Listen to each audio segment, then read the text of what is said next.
At heto na nga't inabot na kami ng gabi dito sa Rastanora sa Cornich Dam, ma'am. Manguhuli nga kami nila kuya dito tsaka nila tropa Diyos ng talangka, alimasag.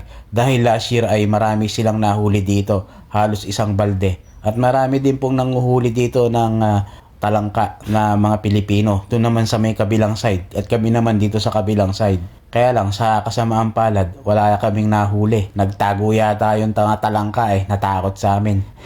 Bali ang mga nakuha namin dyan puro mga dikya or mga jellyfish ang aming nakita. Kaya naman naisipan na lang namin nila kuya na umuwi. Huwag na lang manghuli ng talangka. Ang hulihin na lang namin dito sa may kawali dahil nagutom na nga kami. At kung mapapansin nyo nga po mga boss kabayan ay kadai pa rin tent po dito dahil kinabit po ulit ng ating mga kababayan. Dahil nga matutulog na sila pati ang kanilang mga anak na bata. Kaya lang binawal pa rin po yan. Inalis pa rin po ng mga pulis or pinaalis pa rin po. Kaya no choice po sila kundi alisin. Bawal nga po Alam nyo naman po dito. Basta bawal, bawal. Kaya ito, napa-food trip na lang po kami at kumain. At si kuya kahit mainit nga yan binanatan na. Sa gutom na rin.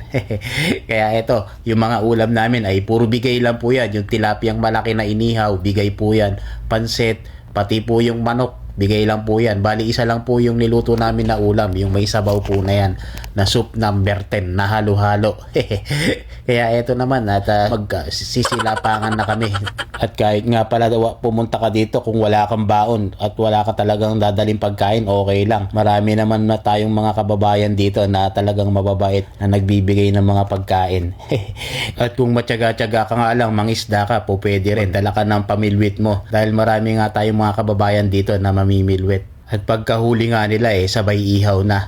Ganun ang mga ginagawa ng ating mga kababayan. At bago nga pala kami matulog, nag-ikot-ikot ako. Dito pala lumipat sila kabayan, yung may mga tent. Ayan, makikita nyo, andito na po silang lahat sa may pinaka-parking area. Dito hindi po binabawal ng pulis na maglagay ng tent dahil nga po maliwanag dito sa may tapat ng parking area. Kaya andito na po silang lahat. Kung mapapansin nyo po, andito na po yung mga katabi namin na maraming nakalagay na tent po kanina dyan sa may pinaka-parking area. At dito naman po sa lugar namin, kami na lang po ang naiwan nila kuya dahil nga po sila lumipat na po dyan. Ito na lang ang naiwan, yung mga gamit nila kabayan at saka yung naglagay ng lona. Ayan naubos na po lahat ng may mga tent dyan dahil lumipat po sila. Iniwan na lang po yung mga importanteng gamit nila dyan.